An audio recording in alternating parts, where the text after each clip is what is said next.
Since the pandemic began, a food bank in Morgan County has become a vital source of nutritional meals to more than 150 families. WATE 6 on Your Side consumer reporter Don Dare was in Coalfield today, where the feeding program has grown from just serving a handful of people a few years ago. Don? Well, that's right, Lori. The food bank program called Hope for the Hungry has expanded a lot in the small community of Coalfield. With the threat of the virus, many older people are afraid to go grocery shopping, so seniors on fixed incomes are provided an ample amount of food handed to them very efficiently. No time is wasted at handing out bags of food at the Hope for the Hungry distribution site in Coalfield. Since the pandemic began, this food bank serves as an essential source for perishable and non-perishable food to those in need. I bless all the church members here to give us these groceries. If it wasn't for them, I don't know what people would do. As soon as that car gets done there, I'll send you on that way. Vehicles start lining up before 10 in the morning behind the Coalfield Seventh-day Adventist Church. Good morning, how are you? Qualified families from Morgan and Roane counties are eligible for free food provided to the church by Second Harvest Food Bank. We started this ministry around 4 years ago with only 5 families local. Wow. We never dreamed that it would turn into what it's turned into. How much food do we see back here? Oh, this whole truck full would probably feed you for a month. A month? Maybe more. Inside the church building, volunteers grab pre-packaged bags of food stored on dozens of shelves. Before the shopping carts make their way outside where the food is handed out, the buggies have to be filled first. Come through that door right there and make a circle all the way through this room to the other room. We just have to grab a bag, and we got all of them numbered, and you just have to follow a number. You don't have to worry what's in the bag. You just 6, 7, 8, 9, whatever, and you just grab one of each, put it in the cart, and just go on through. All right, this is all yours, ma'am. Melissa Hanby, a corrections officer, All right, we're ready for the next one. is a regular volunteer who prefers working outside directly with the people. You're welcome, thank you. She's aware of how her kind words and generosity affect those receiving the meals. I was once there at one time, so I know what it means, so I want to get back to the community. Look at the food that you're getting. Yes, it's a lot of food. It's enough for at least a month for me and my husband. God bless you all, and thank you very much. And many here today will return on the 3rd Friday of August, the next regularly scheduled distribution that gives hope for the hungry. If you let God go, things grow, flourish, and people are blessed. We are blessed here in this church as much as the people out here receiving this food. Now, we first visited the Coalfield Seventh-day Adventist Food Bank 2 months ago, and at the time, we mentioned their need for a refrigerated storage unit. Well, they have it now, and soon they'll have a trailer in which to haul the cooling unit. They'll use the cooler for storage and to haul perishable food to a related food bank way up in Jamestown. Another example of how people in East Tennessee are serving others during this pandemic. Tracking coronavirus tonight, a popular restaurant in Campbell County making a difference for dozens of seniors who are unable to leave their homes because of the pandemic.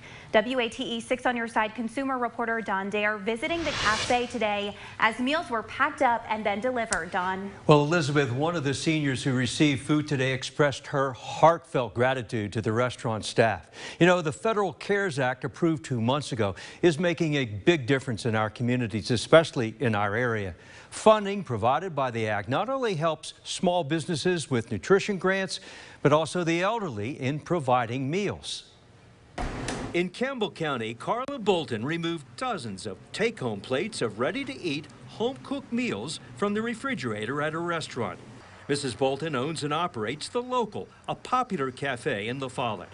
For weeks, the restaurant's dining area was closed during the height of the pandemic. Their drive-through and carry-out service kept them in business.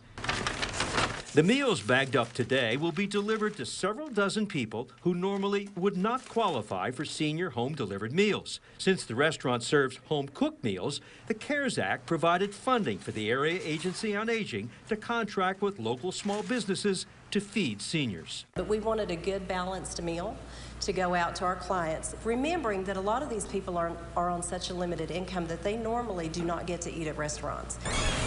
Carla says when she applied for the grant, she didn't realize then how meaningful her service would become to others. And it came at a time, we were shut down 50%. It was great for me, and it was a help because it was an uncertain time for me as well as a business owner. But then after speaking with Denise, because I never realized the need. The 7-day supply of meals delivered today are not the run-of-the-mill variety. I want to give something different, and I try to mix it up each week and not serve the same meal each week. Last week in Clinton, we reported how the Apple Blossom Cafe and its owner, Leanne Young, was helped by the CARES Act and its special nutrition grant. Her restaurant now prepares over 300 meals for seniors in Anderson County, coordinated through the Area Agency on Aging. Part of what we asked them to do was a delivery component, and that is not something that, even though there was a pandemic, that most of our partners did. So they really had to step outside of what they would normally do. Carla Bolton and her staff do more than prepare and deliver food. They care about those they provide the meals to. She carries a couple of extra snack packs in these bags. Hey, Nanny, it's Joy.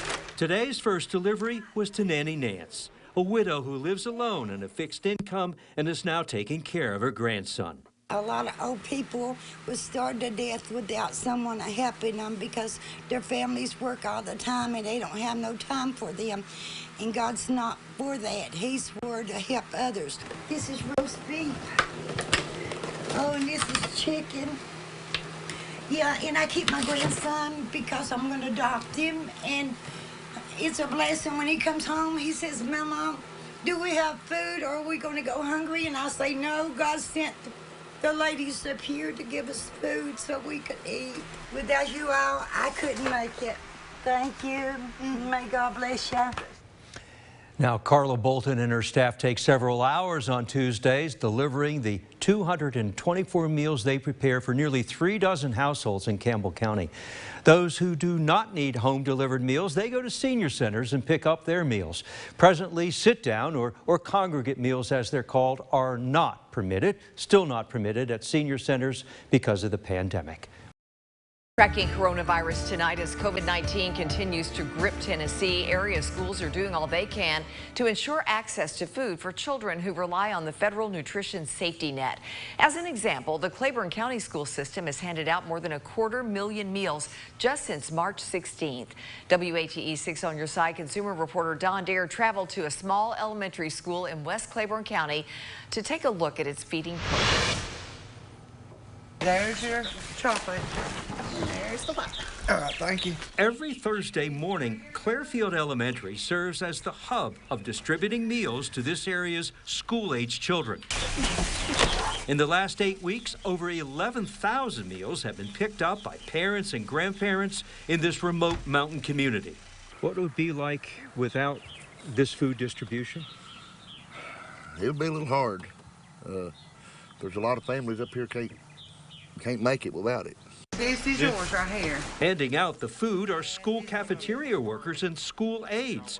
Since classes were canceled in mid-March to slow the spread of COVID-19, the school's well-operated food distribution system is a lifeline to families. We feed approximately 1,400 meals a week, and we only have about 70 students here. As you've seen, they come in steady, and we've got it set up to where we can practice social distancing. And Molly gets two, right? We know about everybody here.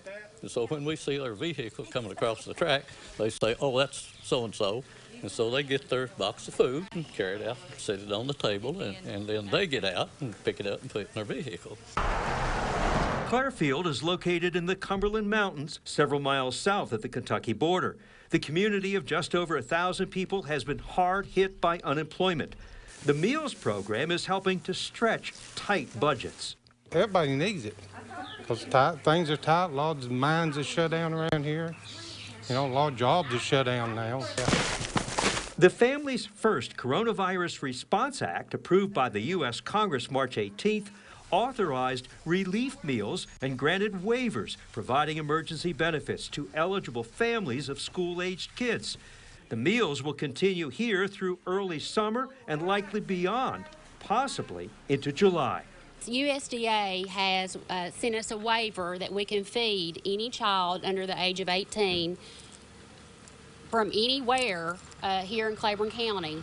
They do not have to be enrolled in our school system. The way it works here, each student gets 7 breakfasts and 7 lunches, and we're hoping that lasts them through the week, and then they'll show up the next Thursday and do the same.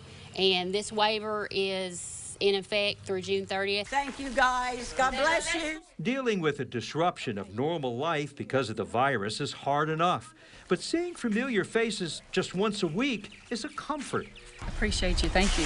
And many are grateful to the staff at Clairfield Elementary for their work and devotion. And this is a blessing. It is a great blessing, and all of the workers at this school is a great blessing. We appreciate them beyond words. You know, everything that's being done, you know, for our community and for these children, and it means a lot to us. Clairfield Elementary is one of Claiborne County's smallest schools. The school system has over 4,000 students enrolled, and in the last 8 weeks, more than 264,000 meals have been handed out throughout the county. One interesting observation at Clairfield Elementary today, kids were handing in their homework and receiving their yearbooks. They were pleased with the homework and yearbooks, but not all that pleased about all that homework. As you can imagine, it's a very tight-knit community.